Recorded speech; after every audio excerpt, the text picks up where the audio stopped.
is for the win. This is for the win. This is for the win. This is for the win. This is for the win. For the win. For the win. For the win. For the win. For the win. For the win. For the win. For the win. For the win. For the win. For the win. For the win. This is for the win.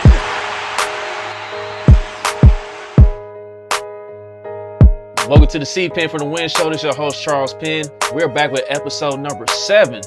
We got a lot to talk about today, guys. We got a lot to talk about. Of course, I'm gonna update with y'all on the conference finals and my opinions about that. We're gonna talk some NFL, of course, and probably put a new little twist on the show today as well. Start out here, we're gonna talk about the Celtics and Miami Heat. Talking about Jimmy Buckets and the man Tyler Superhero. Well, as he dropped 37 points in Game 4, the Miami Heat up 3-1. Jimmy Buckets, he redeemed himself. He had 25 points, and Bam Adebayo had a 20-10 double-double.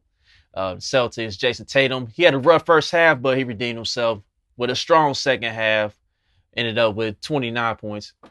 But the thing is, with the Heat and Celtics series, the Miami Heat, they've executing better than any other team in the NBA right now. Like, they have the least turnovers of all the teams remaining in the playoffs, and it's not even close. You see, last night, they only had single-digit turnovers, and it's not the first time they've done that in the playoffs in any game they played this season.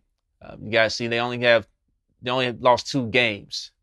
But here's the thing with the Celtics, though. Where the Celtics, they're beating themselves at is they're falling in love with the three-point shot again. They taking too many jumpers again, and they're not attacking the basket enough, to me, in my opinion.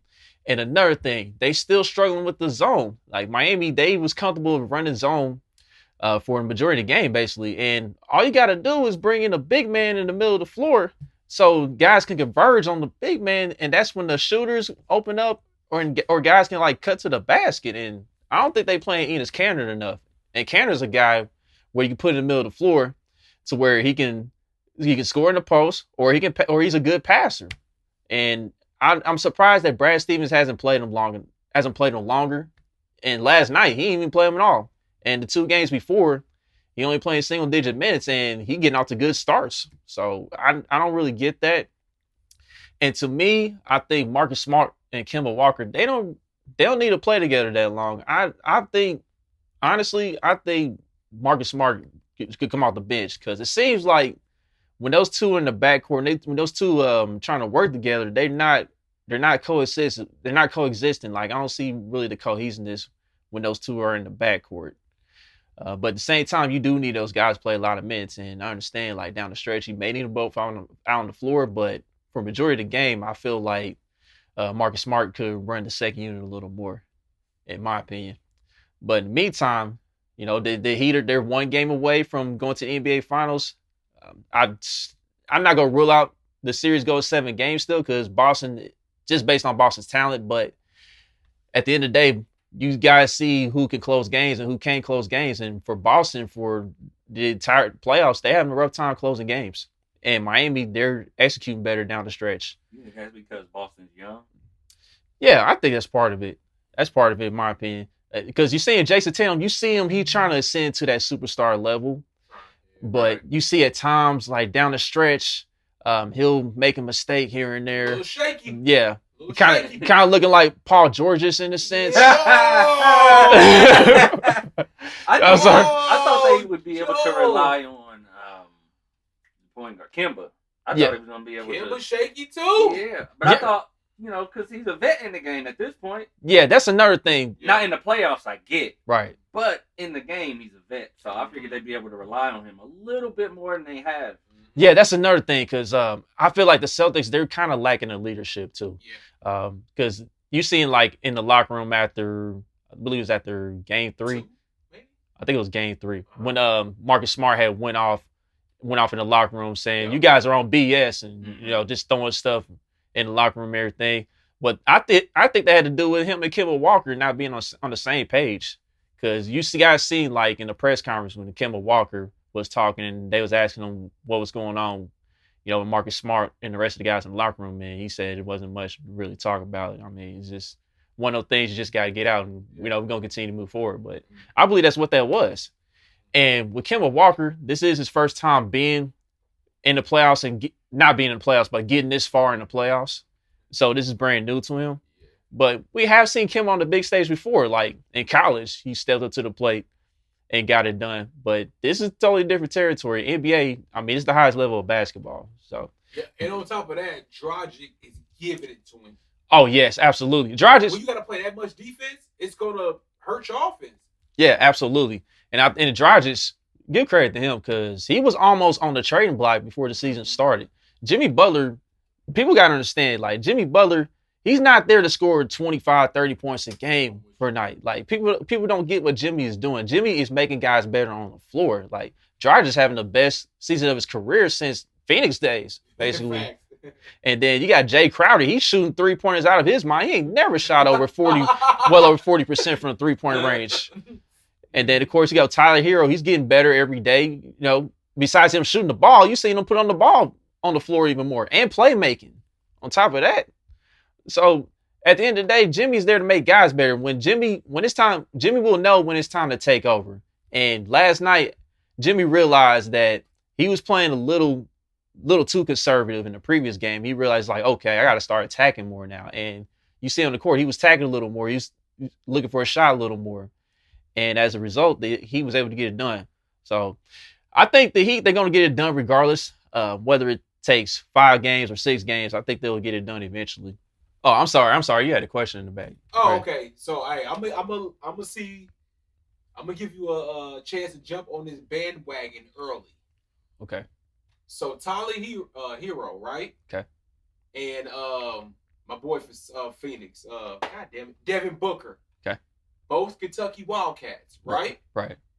They both when they was at Kentucky, they weren't able to display their whole package at Kentucky because of the system they were in. Correct. We see Devin Booker in the league now, and Kentucky was just a shooter. Correct. He's in the league now. He's flourishing to this. Maybe going on to he's a star maybe now. Maybe I don't know. Probably he's looking like he could be a franchise player. Tyler Hero.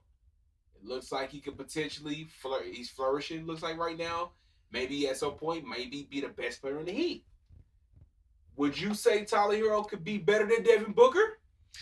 I seen a tweet last night in regards to that, but I'm not gonna go that far right now because Tyler Hero, he's a boss. He's very confident. A reach. Yeah. I'm just saying. Yeah. Devin Booker, he's different, man. Like Devin Booker, he pretty much got a complete package as far as like being able to score out on the floor. And I think Devin Booker in a better situation, he'll get a little better defensively, in my opinion. Would you say the same thing if Tyler Hero was black?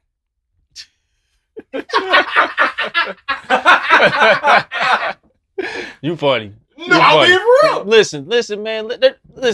Like there's still white hoopers in the league, man. And Tyler Hero, he's one of them. And Tyler, he got the confidence and the swag he got the most confidence and swag out of all of them to me right now. So, but Tyler Hero, he can always improve. You know what I'm saying? Like he just got in the league. He's only 20 years old. So, my point. And I've seen like comparisons of him maybe being a Klay Thompson, except somebody that can put up the ball on the floor a little more, which is possible. You taking Klay or Booker? For right now, I'm taking Klay, man. Klay's a better two-way player. I might got something going here. From a year or two now, we're gonna rewind back to this episode. Hey, it is what it is. All right, we're gonna talk about the Lakers and the Nuggets. You know, Lakers is majority of people's favorite team right now. They're currently up 2-1 in the series over the Nuggets. They took a loss. They took a loss yesterday or the other day against the Nuggets, 114-106. The Joker and Murray, they was more aggressive on offense, and that's what they needed to do in order to get the Nuggets somewhat back in the series. And Jeremy Grant was actually allowed to play basketball this time, surprisingly. The first 2 games, he was kind of in foul trouble. It was a controversial ticky-tack of whatever, you know, LeBron being Bo Jackson, Adrian Peterson, and whatnot. But on top of that, the Nuggets, they actually hung with the Lakers quite a bit this series besides game 1. Game 3, Monte Morris, he was a huge difference. He was on fire. He contributed, put up double-digit points, put up about 16. Michael Porter Jr. had a great game. He only had 9 points, but he was active on the glass. And believe it or not, Denver, they actually won the rebounding battle, and that's part of the reason why they lost the first 2 games, because they was not getting on the boards. But surprisingly for the Lakers, they was not getting on the boards at all. I mean, Anthony Davis only 2 rebounds after you saying you like that. I'm like that after hitting that game winner in game 2. You only get 2 rebounds, bro. Come on, man. You can't follow it up with that. And then you got JaVale McGee and Dwight Howard only getting 1 rebound each. I mean, absolutely ridiculous. You can't have that for your big guys, man. Like, yeah, but do you see that happening again, though? No. Exactly. It shouldn't happen again. It should have never happened the first time. I agree with you. That's pathetic. But also on top of that, man, Rajon Rondo, he's been, ever since he got back in the line for the Lakers, to me, I think he's been the most consistent Laker in my opinion. With playoff Rondo, I didn't know it was gonna be. I didn't know it was gonna, like I said, I didn't know it was gonna continue or not.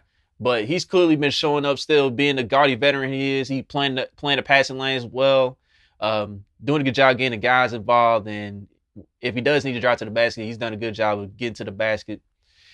But we need to talk about LeBron, man. We need to talk about LeBron, man. LeBron, it's time for people to be honest about LeBron James, okay? LeBron, he's only played 2 good halves in this entire series. Like game 1, he played well. Like, he didn't score much, but he did a good job getting guys involved. I mean, he had 12 assists. It was good enough to help lead the Lakers to the blowout in game 1. But since then, like in game 2, in the first half, he was going off. Like, he was in a rhythm and everything. But here's the thing with LeBron now, man. LeBron, sometimes he runs out of gas, man. Like, he blows his load in the first half, and then he don't really have much in the second half. Like, people be seeing LeBron play sometimes when he get out these good starts, be like, oh yeah, LeBron, he getting that 40 tonight. He gonna get 50. I'm like, but I just don't think LeBron has that in him anymore. And here's the thing, like, if you get to the point where you start to get a bit tired and everything, yeah, just try to pace yourself a little bit. Try to work on getting guys involved and everything.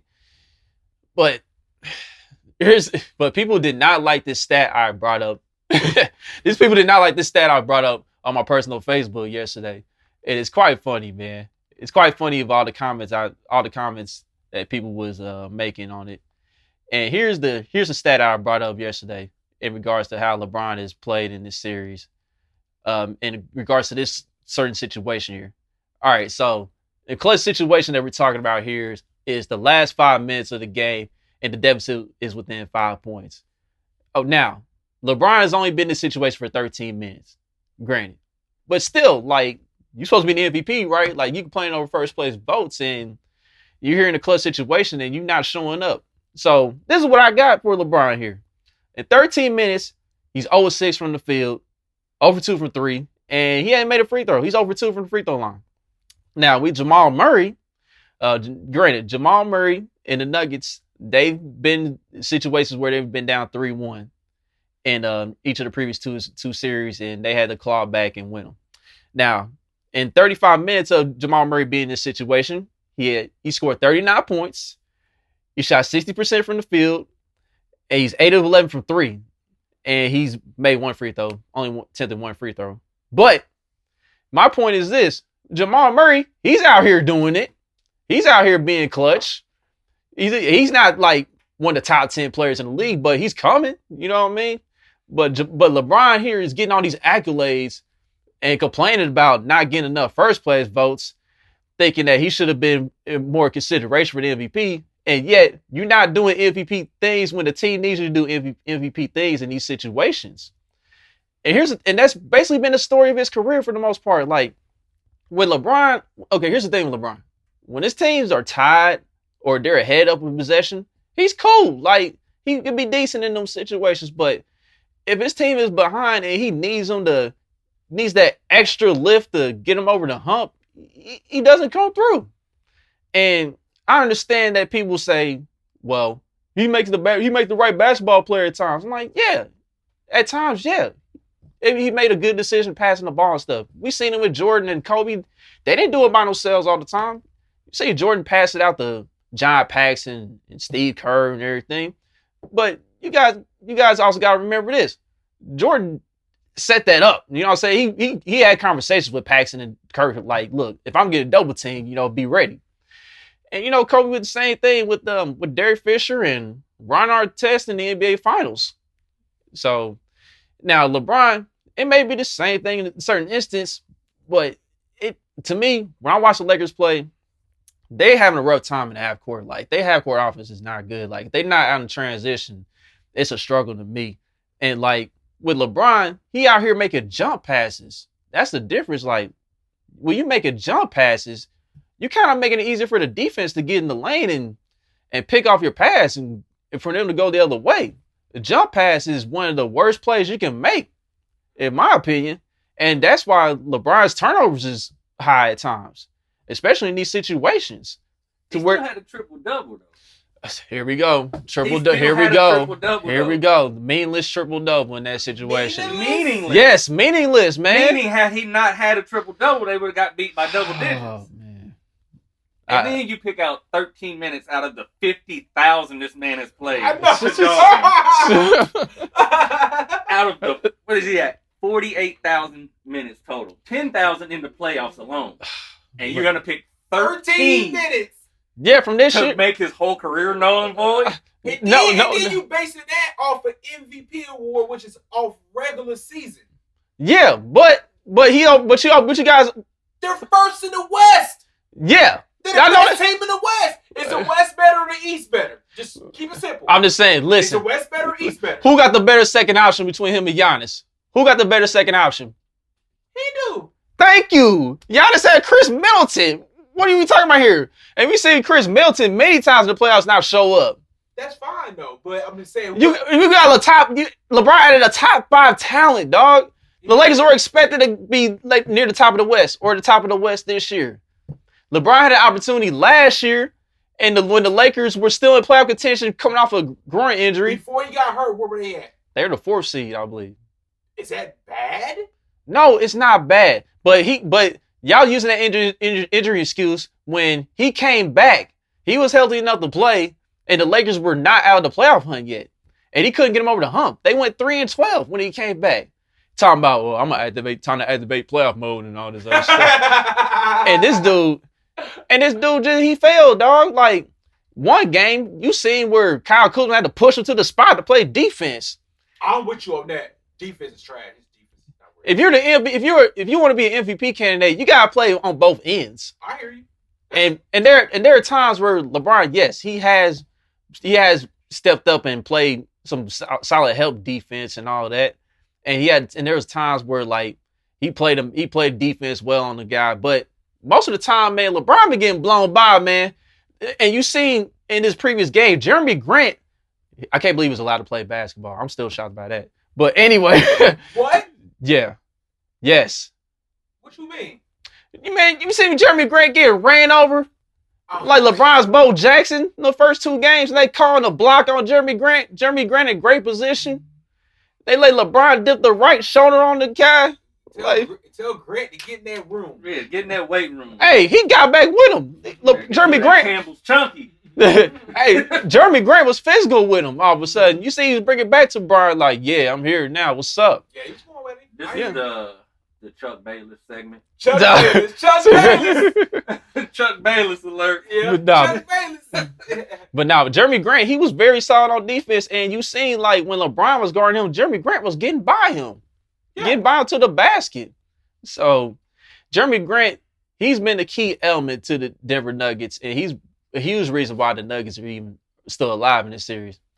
And I just want to tell LeBron and Lakers fans this. Like, you guys are very fortunate that the real MVP of the Lakers, Anthony Davis, the guy who really should have more first place votes over LeBron in the MVP race, he hit that game-winning shot. But for that, it could be a different story right now. But, hey, they still up 2-1. The series is theirs. There's the win. It's theirs to lose. Or I don't know. That's funny. That's a funny take right there. I'm getting tongue-tied. I'm getting tongue-tied. I'm So, getting tongue-tied, man. Question for the question. What's up? So if LeBron had this squad this year fully healthy, where do you think they place in the playoffs? Like as far as seeding? What squad? I'm saying the squad he has now without Anthony Davis. Where do you think they'd be at in the playoff seed? They wouldn't be number one seed, but yeah. what do you think? They may be in the top four. Top four? Yeah, like third or fourth, maybe. So third or fourth. Yeah. What about if Anthony Davis is running the team without LeBron? I think AD. To me, it might be in the top New Orleans. In the top bottom half. But hey, what about New Orleans? He advanced his team to the playoffs. Yeah, like AD ain't really done nothing in the playoffs. AD showed out in the playoffs, man. AD's only lost to the Golden State Warriors, and they were the NBA champions at the time. Like, come on, man. Yeah, but you see where you put and AD is still balling. One player. You switched one player, and they dropped half so significantly. But LeBron ain't nothing, right? What? Well, you just said it. Though. I said the top bottom half, bro. Like fourth or fifth seed, maybe. No. Come on. Top bottom half. Listen what you said. Yeah, like the fifth seed, bro. Top bottom half. Top of the bottom half of the bracket. Top of the bottom half of the bracket. So you say so you say LeBron they'll be like third seed, AD third or fourth seed, and AD probably like fifth or sixth seed, maybe. I say fourth and fifth. Who takes them further in the playoffs, LeBron, or just AD? It might be about the same, really. This episode is sponsored. This episode is sponsored by Velvet Freeze Daiquiri Shop. Listen, this ain't the East, bruh. And granted, the East is still talented. Very talented. It's very talented. East ain't weak at all, but the West they still strong too.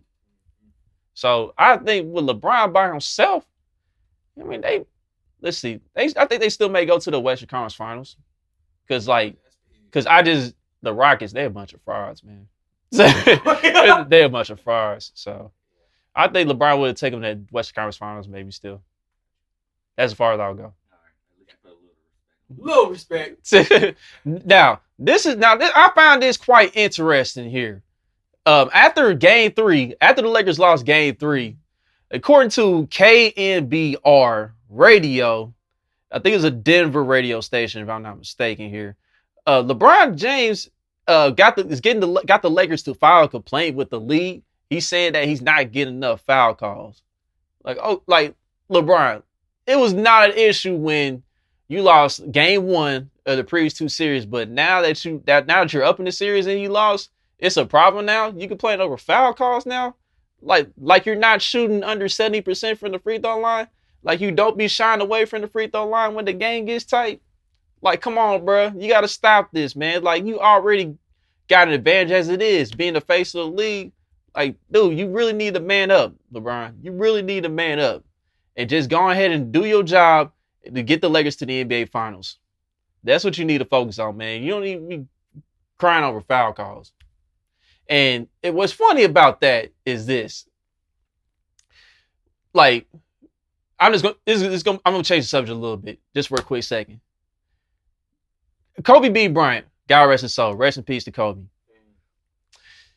The people give Kobe the label of him being a ball hog. And yet, Kobe and LeBron have averaged the same amount of field goal attempts throughout their career. And LeBron's taken one more three-pointer throughout his career. And then, as far as free throw attempts, LeBron has averaged like 2 more free throw attempts than Kobe in his career, regular season and playoffs. So I don't want to hear nothing about LeBron not getting any foul calls. He getting foul calls. Ain't nobody foul him. Like, you just getting beat up, bro. You getting locked down a bit this series, man. Figure it out. You're supposed to be the MVP candidate. Figure it out. You think you deserve more first place votes? Figure it out, bro. Say what your chest. Say they ain't gonna make the finals. Say what your chest. Man, you know the Lakers are going to the finals. Okay. Figure it out, nigga. I will say. Figure it out, But I will say this. It wouldn't shock me the Nuggets got another game. Oh, yeah. But everybody knows the Lakers going to the finals, man. So, I said to be. Fourth ring.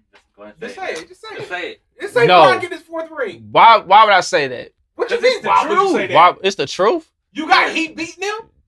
It's very possible. It could be Lakers. I didn't say it was possible. I'm just asking you. I didn't say is it possible for the Heat to beat them. I'm saying you got the Heat beating them.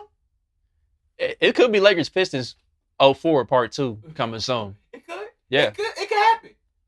All right, I'm gonna go and say it right now. Miami Heat in 7. Oh, there you go. Miami Heat in in 7. Wax. Miami Heat on 7. Jimmy Buckets. Jimmy Buckets gets it done. There you go. In the NBA Finals. Say it with your chest. You willing to wager? Nah, we gonna wait to see. You willing to wager though? We'll see. We'll see, bro. Wax. I don't know, man. Listen, Adam Silver in the NBA, I don't know, dog. It's a tough task. It's kind of a tough task, man. But yeah, the Heat, at the end of the day, execution will prevail at the end of the day. And the Heat are executing better than any other team in the bubble. I think that gets it done, in my opinion. We're going to touch on college football real quick. I haven't covered that yet on the show, but I did see some breaking news here. The Pac-12 has now decided to go ahead and play this season. They're only playing 7 games, though. It's going to return November the 6th here. And my thing is, with only playing 7 games, I'm trying to figure out if that takes them out of eligibility for the college football playoff, since everybody else is playing double-digit games. I haven't looked into the full details yet, but Pac-12, they're at least going to try to get a season in out of the deal. Is it all divisional games or conference games? It's only conference games. Okay. It's only conference games. So I like I said, I don't know if that takes them out of college football playoff eligibility. I think it does, in my opinion. But but you guys see that all the other leagues, they currently going on. I know the SEC got delayed due to coronavirus, and then you got the Big Ten. They just recently decided to go ahead and play starting next month. So college football, we're gonna get the full slate of the conferences soon. But it's just gonna be interesting to see how they determine who's gonna be in the college football playoff or not, and how that criteria is gonna work for this season with the current pandemic that's going on. All right, on to the next segment. Quick question. Oh, my bad. They gonna have fans, or have they announced it's no fans, or? As far as Pac-12 games are concerned, I don't know as of right now. I'm still looking into the details of that, but I think they're gonna run. They might do a limited trial, but I don't know. Like the teams in California, I doubt there might be fans over there because they're kind of in a tighter, more stricter situation. But all the other teams, they may do a small run. Because we've seen like other college football teams, they got a small run of fans right now. All right. We're gonna touch the National Football League, but we're gonna do things a little different in the National Football League. As you guys seen, I did break down the games, and everything, ran through the games and ran through my predictions in week 2. But we're gonna do it a little different for now, because I mean, you guys already got that, and we're just gonna switch it up a little bit, but. I know one thing, the NFL with the black quarterbacks, they starting to take over the league, man. As we seen in week 2, we had the most matchups between black quarterbacks in NFL history. We've seen the Ravens and Texans. You got Lamar Jackson versus Deshaun Watson. And then you got Cam Newton, Russell Wilson with the Patriots and Seahawks on Sunday Night Football. That was a good one. Kyler Murray going against Dwayne Haskins, Arizona, Washington. And then you got, it was supposed to be Patrick Mahomes versus Tyrod Taylor, but Tyrod, he obviously had an injury pregame, but we'll get into that in a moment. Insane. Yeah, very insane. But anyway, it's just great to see, man. And we're seeing that Lamar and Pat and Cam Newton, he's having a comeback player of the year type of start so far. And Russell Wilson, let Russ cook is starting to be a thing in Seattle, and he's out there cooking. He's currently the best quarterback playing in the league right now, and right now he's currently the favorite to win MVP. And you also got Kyler Murray, who isn't that far behind. He's out there balling in Arizona, especially with DeAndre Hopkins out there. That tandem's out there balling. And I believe Russell, to me, I think the MVP race is gonna come down to Russell Wilson and Kyler Murray, whoever wins that NFC West. I still got Kyler Murray, but let Russ cook, I mean, they might be a little bit of a tall task, especially with Russell Wilson having to carry Seattle's secondary. Seattle secondary, they pass defense is looking real shaky, Warrior. Real shaky. But I still gonna roll with Kyler, man. I think Arizona's still gonna win the NFC West. And we'll see what happens from that point. But just to go back to, the number of black quarterbacks that's starting in the league right now, like, with Marlon Briscoe, he was the first African-American quarterback to start for an NFL team. He played for the Denver Broncos back in 1968. And he kind of helped pave the way for, black athletes and, black football players who wanted to be quarterbacks in the future. Was he a mobile quarterback? He was kind of mobile, but I think he was more of a passer. But the reason I asked is, they have that black quarterbacks are more of the mobile type. Yeah. So that's why I was curious. Right, exactly. But I do want to go back in time a little bit. At least in my era growing up a little bit. Of course, like, Doug Williams, he became the first black quarterback to win a Super Bowl. That was a little before my time when he was with Washington. But I also want to address Warren Moon, because Warren Moon, he was a top arm talent, and he had some shady business happen to him in regards to the NFL. Like, he had to wait a little longer to get into the league. Because he was more of a natural pocket passer at the time, and the NFL, they was not quite ready for a black quarterback to be that natural pocket passer, slinging the ball over the field like Warren Moon did. So Warren Moon, he had to play in the CFL for a little bit, and he won a couple of Grey Cups. He won, I believe, 2 MVPs in the Canadian Football League before actually finally getting a shot in the National Football League. And as you see that Warren Moon, he put up all kinds of numbers throughout his career. Unfortunately he didn't win a Super Bowl, but he did get the Houston Oilers to the playoffs a few times. They had some unfortunate, heartbreaking losses during the time. They blew a big lead to the Buffalo Bills, and then Kansas City Chiefs came there and stole a game from him as well. But other than that, he had a nice career there, and then in Minnesota, he had a solid career there too, and with the Seattle Seahawks before, he got past his prime and, taking deals as a backup and everything. But you also got him and Randall Cunningham. He was a great one, like, with his ability to move and throw on the run. And then Michael Vick and Donovan McNabb. And as you see throughout the years in the NFL, we're starting to see more and more black quarterbacks, take over the position and turn it into a whole new game. Like, basically with, black quarterbacks and the style of play, for the most part, it looks like, 7-on-7 style football out there. And it's not to say that there won't be white quarterbacks in the league still. Not to say that there won't be white quarterbacks that won't be good.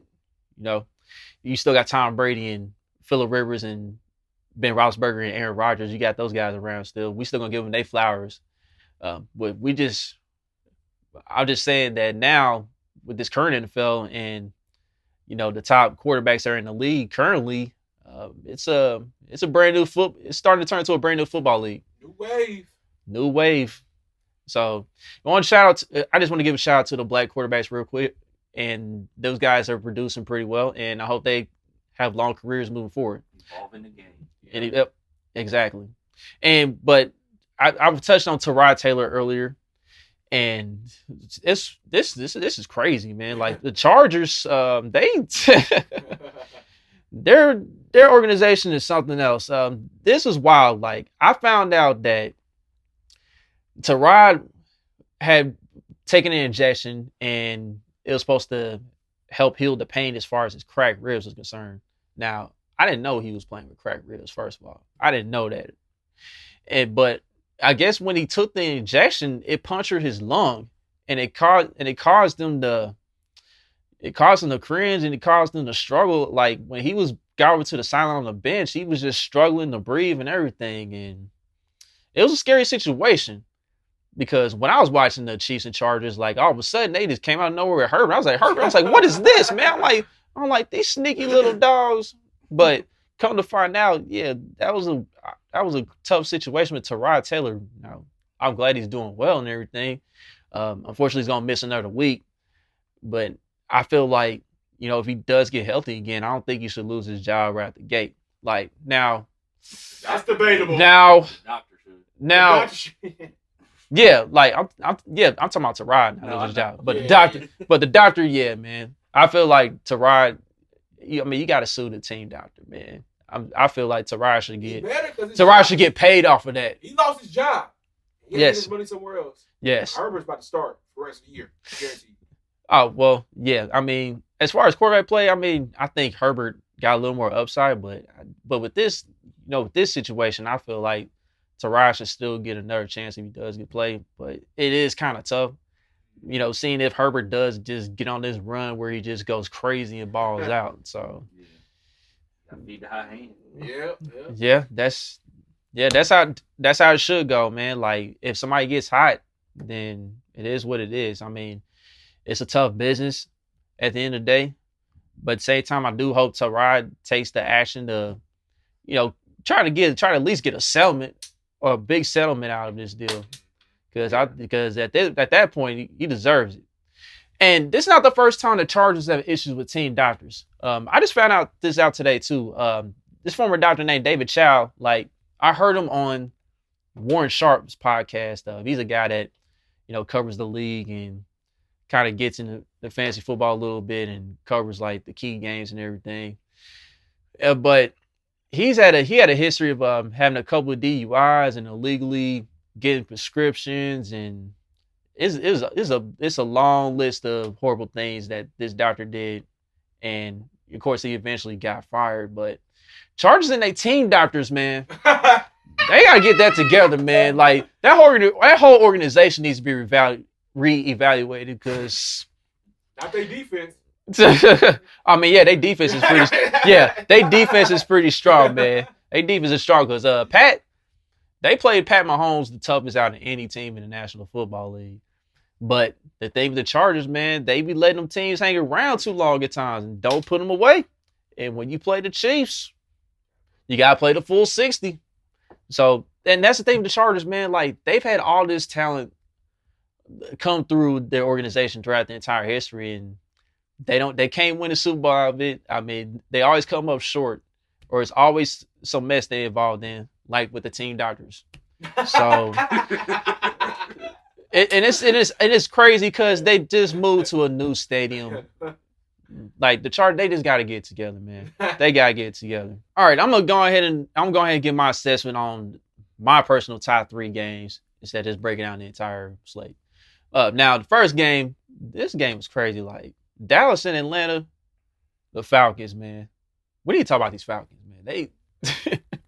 It's a shame, man. They've had so much heartbreak. Like I don't know how anybody can still be a Falcons fan at this point, because we have seen this story over and over and over again with the Falcons.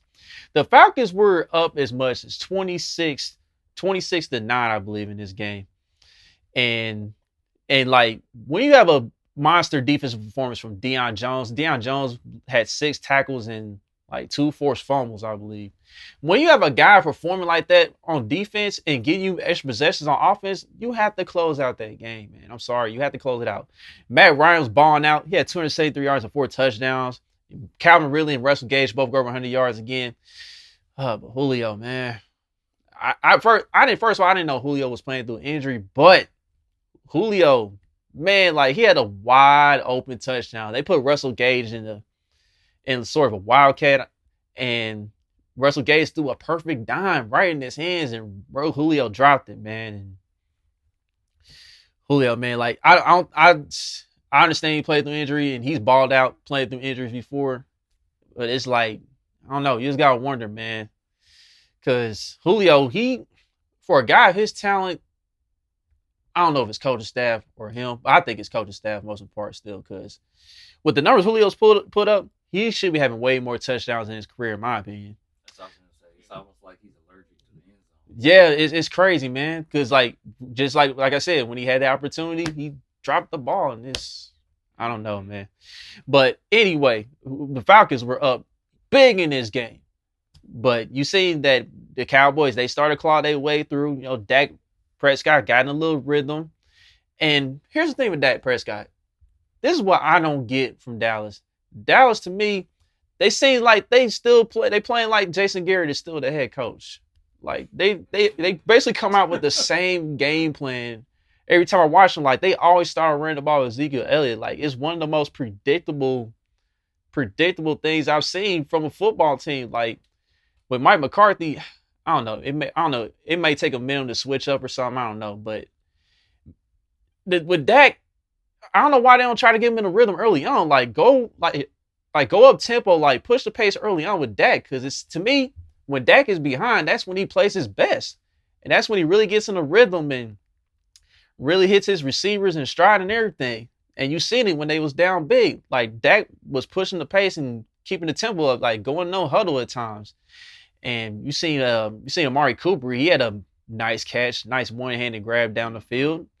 And CeeDee Lamb, he balled out in his role in the slot. And then the tight end, Dalton Schultz, I mean, which surprised me. Like, I didn't really expect anything from Dalton Schultz, but he had a great game. He almost had 100 yards receiving himself and a touchdown. But we need to talk about the onside kick.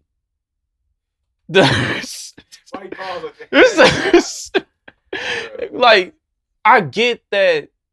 I've never seen the ball spin like that on onside kick either. Like, of course, the kicker, Zerline, he laid the ball flat and everything, which caused the ball to spin that way. But as a special teamer, the ball don't have to go 10 yards, I don't believe. I don't think there was a rule change in regards to that. Having let the ball go 10 yards before recovering. Like, dude, like, there's two Falcons right there. Like, dude, just hop on the ball, man. Like what y'all looking at the ball for? Y'all think y'all think Spike's about to come out the ball or something? Like, you think the ball's going to come out and stab you in the chest or something? Like, just hop on the ball, man. And they just watching the ball go 10 yards, and then Dallas hopped on it and recovered it. And Dak hit CD down the sideline and got in field goal range, and they won the game. But I mean, it's a great comeback win for Dallas, but Atlanta, man, like, you guys gotta stout this, man, because like you guys did this in the Super Bowl a few years ago against the Falcons. You guys were up 28-3 and let that one slip away too, man. Like, Magic City was about to turn up, and you guys let that game get away, man. And we just seen it throughout Atlanta's history. They have had so many heartbreaking losses and heartbreaking events that's happened. So I think Dan Quinn, if they don't get together against Chicago next week, I think Dan Quinn should go. I think his time should be up. Like, you're at home, and if you're not going to be able to get it done then you got to bounce, man. So, with Dallas, I did pick them to go to the Super Bowl. I was thinking, like, they upgraded their coaching staff, and they got a pass rush. And they're Jerry World, yeah, man. That's what it's looking like, man. I mean, I'm going to still give it time, but here's what Dallas need to do. Dallas been getting roasted on defense besides, them having a good pass rush. I think they need to change their scheme a little bit. Like, instead of going to 4-2-5, go a 5-2-4, man. Like, you got all that defensive depth. You got all that defensive line depth. I think you should use it more often. And I think it'll help the secondary out a little bit, because that secondary is getting roasted, man. Like, who's out there shutting it down, man? Like, there's no shutdown corner or anything, and like, you can't even recognize who their safeties are either. So I think that would help Dallas out a little bit on defense, to start having 5 defensive linemen up front. And that's something they could take from, like, Steve Spagnuolo with the Chiefs, because he's done that, with his NASCAR set, had 5 defensive linemen up front, and them getting to the quarterback a lot easier. Now, speaking of the Chiefs, that's my second top game that I'm going to review here. The Chiefs, as we have seen here, I tell people this, man. I've told people this a few times now, that when they play the Chargers play them tougher than any other team in the National Football League. And that's even a better case. It's even a bigger case with Gus Bradley being a defense coordinator out in LA. Because ever since Gus Bradley has been a defense coordinator for the Chargers, Pat Mahomes hasn't had his best games going against the Chargers. And you see in the first half, the Pat Mahomes didn't have a chance back there in that pocket, man. Like, it felt like Pat got hit like about 15 times in the first half. Like, every time he dropped back, he didn't really have a chance. Like, Bosa and Ingram and that front seven, they was dominant in the first half. And then Joey Bosa even won a couple matchups against Mitchell Schwartz. And Mitchell Schwartz, it's rare that you see him lose. So the Chargers, they did a great job in the first half applying pressure and not really getting the Chiefs offense a chance to get going. Now, as I mentioned earlier in the episode, that Tyrod Taylor, he was the last minute sub out, and Justin Herbert ended up making his NFL debut. Now Herbert, he showed great ability to throw the ball. His timing was down pretty well, but he did have a few misfires later on in the game. But for the most part, Herbert had a great debut. Like him and Keenan Allen, they had something going. But here's the thing with the Chargers, man. Like you can't let teams hang around. Like if you're playing that well on defense and getting to the quarterback, like you gotta find a way to put teams away, especially with the Chiefs. And we just seen it with the Super Bowl, man. Like the 49ers, they basically did the same thing to the Chiefs. They was getting to Pat Mahomes, hitting them quite a bit, throwing their rhythm off and everything. But when you let the Chiefs hang around long enough, they gonna bite you in the end. And we seen the fourth quarter in overtime, Pat Mahomes, that's when he got going. Like him and Tyreek finally got on the same page, because before that, like it was only him and Travis Kelce for the most part getting on the same page. Tyreek, he did have like a couple of drops and they was out of sync on one pass going deep, but they finally connected on a huge 54-yard touchdown pass, and that kind of got things rolling. And as a result, you know, Pat Mahomes, like on the last drive before regulation, on a 3rd and 20, he was able to scramble out of trouble and get the first down. And in the second half, throughout the entire second half, you've seen that, you know, Pat Mahomes was like, okay, I'm not really going to get much help from my offensive line. I'm going to have to win with my legs a little bit. And when he started running with his legs a little bit, it kind of opened things up for the offense. And he was finally getting on passing lanes, and guys got in a little rhythm. Like I said, him and Tyreek, they was on the same page, you know, Travis. But at the end of regulation, you know, Harrison Butker, he made a big kick sending to overtime. And here's the thing with overtime, man. This was quite funny. The Chargers had a 4th and 1. They had the ball first. They had a 4th and 1. And they just decided to punt the ball. And I just looked at the NFL films with Tyrann Mathieu. And Tyrann Mathieu was like, go for it. Come on. Go for it. And it's like, oh, man. Even Tyrann wanted him to go for it. No, they running backs. They probably got the 2 best tandem running backs in the league. Them dudes is nice, bro. Oh yeah. Running backs? Yeah, Eckler and Kelly, yes. They was What? Yeah. They was running over the Chiefs. What? Yeah, because they was making one early on in the game, they was making Juan Thornhill miss a little bit, and the Chiefs tackling overall wasn't good at all to start the game. I don't see why they lost that game. Scary money don't make no money. I couldn't believe they punted. They was running all over them. Yeah. They was running all over them. You don't want to go for it 4th and 1? Right. I didn't get that. Right. And like, do you know it was on the other side of the bench? You could tell they weren't playing to win. They were playing not to lose. Yeah. Absolutely can't do that. You absolutely cannot do that against the Chiefs. Early in the season. Why not? Yeah. What do you have to lose at that point? And so they ended up punting the ball, which is crazy. And then Harrison Butker, made 3 50-yard field goals? That was ridiculous, man. That was ridiculous. He didn't even care. He just kept kicking them. Fuck like, guess I'm knocking this one down next, too. 3 for 3. Nigga won the game 3 times. Right. And what's crazy is that, you know, before Harrison Butker kicked his field goals, you know, Pat Mahomes, he got down the field. He had to keep a couple key 3rd downs. And on the 4th and 1, which was shocking to me, like, I wasn't expecting Darwin Thompson to be the goal line back on 4th and 1. I was like, this is an interesting decision by Andy, but hey, he got it done. And yeah, Harrison Butker, after the game, like in a couple of interviews, he said like he was getting angrier and angrier. They had to keep kicking them 50-yard field goals. And sure enough, like when there wasn't an offsides call or a timeout call or anything, when he finally made that 58-yarder, you know, you guys seen him walk off, waving his hands up in the air like he was Steph Curry, knowing that the ball went through the goalpost, knowing he had the distance. Yeah.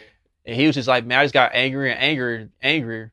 And that helped him build his confidence up, knowing like, man, I can easily make this kick. So, yeah, shout out to the Chiefs for that gutty win, man. It just shows that the champions, man, no matter what situation they're in, they find a way to get it done. And for the Chargers, you can't let teams like that hang around, man. You got to finish. And you can't be playing scared, too, in that situation. Like, Anthony Lynn, like, I don't know about him as a head coach. His time might be running out, in my opinion. And now let's get to the last game I'm going to break down here. Patriots and Seahawks. Cam and Russ, Those two went at it. They both had monster games. Early on, the Patriots did get a pick six. It wasn't Russell Wilson's fault. Greg Olsen, he dropped the ball and it got tipped in the air, and McCourty ran it back. But, other than that, man, Russell Wilson, he was just on fire, man. Like, let Russ cook is a thing in Seattle. And Brian Schottenheimer has clearly got the message, because Brian Schottenheimer, he's normally like a conservative play caller, but he's actually letting Russ get a lot more freedom as far as running the offense. And you can easily tell that Seattle is having no problems scoring points. And another thing, DK Metcalf has taken his game up to a whole nother level. Like, he's improved as far as releasing off the line, and as far as being able to use his body to create space and get aggressive with catching the ball and everything. He still has a little work to do with his hands a little bit, but I can tell he has improved from year one to year two, and DK Metcalf is going to be special. Now, I want to say that I was clearly wrong about DK Metcalf. Like, I wasn't sure about him. I was like, I don't know, man. He might just be an average receiver, but I was clearly wrong. That dude is a beast. He's gonna be one of the great ones for sure for years to come. As long as the rest of this quarterback, or as long as he's in a good situation in general. And then Tyler Lockett, he's still doing his thing, as a number 2 or number 1, depending on the game plan. And but Seattle's defense, Jamal Adams, he's playing well. Like, he's all over the field, flying to the ball and everything. Now, that nigga got cooked. But Edelman was cooking that. Yeah. Edelman was eating. Yeah. That's one weak point of Jamal Adams' game. Like, he's not really a cover safety. He's more like in the box safety. Like, that's where he's best at. So that might be somewhat of an issue. But overall, Seattle secondary, they got some issues, man. Like, the way Edelman got off and N'Keal Harry was getting off, and they got some issues going on with that. So they got to clean that up a little bit in order for them to really, really make themselves to be a Super Bowl contender. Now, I'm not saying they're not a Super Bowl contender, but that defense got to get a little better, in my opinion. Now, as far as the Patriots are concerned, Cam, it's crazy, man. Like, I want to address this real quick. Like, Cam Newton is making less money than a lot of these backup quarterbacks in the league. And this guy was a former MVP. Like, granted, he was coming off shoulder surgery and everything, but to have that guy settle for slightly over $1 million for 1 year, that's criminal to me. And of course, you got Jameis Winston out in New Orleans. He got to be a backup, taking basically vet minimum type money as well. And it's ridiculous. Like, both these guys, they're great talents. They stat up and everything. And for Cam Newton to only get $1 million is criminal. I hope he gets a long-term contract. He should be getting paid a lot of money, because many people wrote him off. Many people said he didn't have much football left or he was done. But I knew Cam still had something left in the tank, and he's clearly showing it. And he's going to be an MVP candidate. He's going to be basically the front runner for comeback player of the year. He ended up with 397 yards. He had 2 rushing touchdowns, a passing TD, and he was out there balling. But I do want to say that last play, I get why Cam wanted to take it himself, but I felt like Seattle was keyed in on that before the snap. Like, they was clearly selling out to stop the run. And I felt like Cam should have went back to the play they did a little earlier in the second half, to where, like, he acted like he was going to sprint out. He's going to sell the sprint out and then throw it to the back of the end zone to one of his receivers. And I felt like the Patriots should have went back to that play, in my opinion, because Seattle definitely would have got fooled again on that. But other than that, man, Cam, he showed up, and the Patriots, they not going away. I still got them win the AFC East. Like, Patriots and Bills, that's gonna be a slug. That's gonna be a slugfest. It's gonna be a war. It's gonna be interesting to see how the Cam Newton element plays out this time instead of Tom Brady when those two teams match up. All right, let's get to the game of the week in week 3. I will break down game of the week here. We got the Chiefs and Ravens on Monday Night Football. Everybody's gonna be looking forward to that.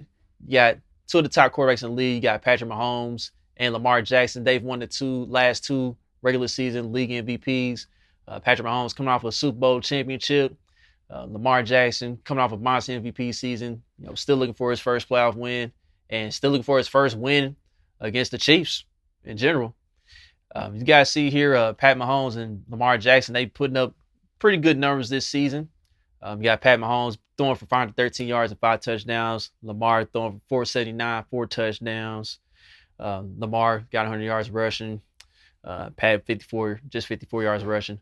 But the key that I'm gonna look for in this matchup is the Chiefs wide receivers against the Ravens secondary.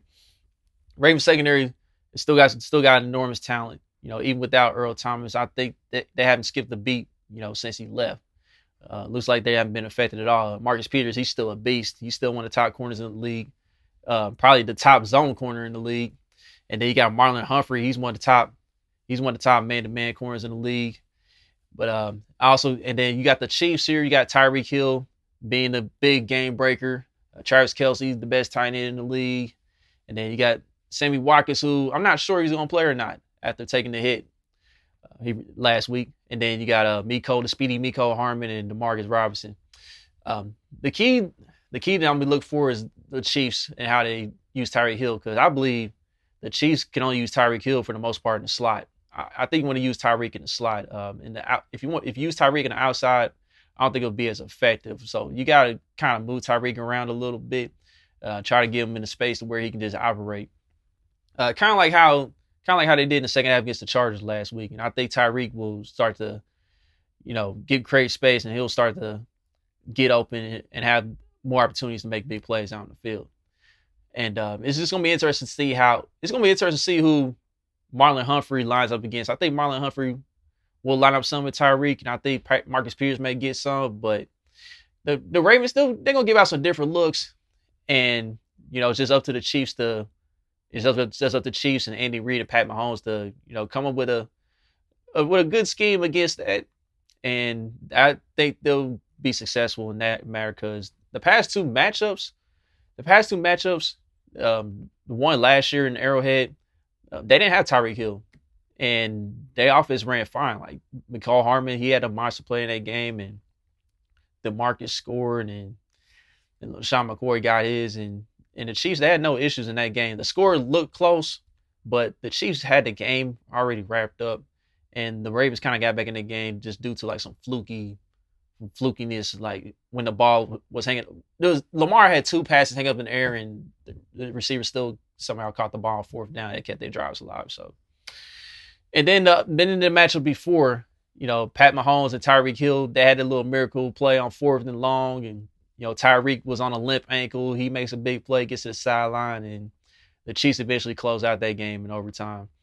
So the Chiefs and Ravens, they've had some classic matchups. And even you go back even further, like, with Dante Hall, he had a huge kickoff return a while back when the Chiefs got there and beat the Ravens. You see Alex Smith, he did his thing with Jeremy Maclin. And then there was a game before that. Everybody knows, like the last Monday night matchup between these two teams, everybody knows that Ray Lewis was crying to his coaches, saying that they double team me every month. They double team me every time. They double team me every time, coach. Like, I don't see how that's possible. Like, he just kept saying that. And truth be told, the Chiefs didn't have a double team on him every time. Like, Will Shields manhandling him. Willie Rofe, he manhandled him by himself a few times. And T. Rich, he did his thing too. And, people seeing that Priest Holmes, he got off on his former team. And the Chiefs, they just knew how to scheme against Ray Lewis. They just knew what to do against Ray. They knew how to handle him and frustrate him a little bit. So that was a funny moment in that time period.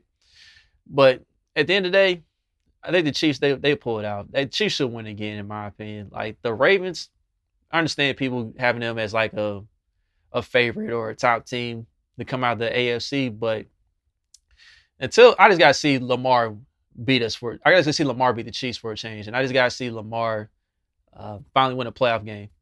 Now, I'm not saying that Lamar is not great. I hope Lamar has success in the league at some point.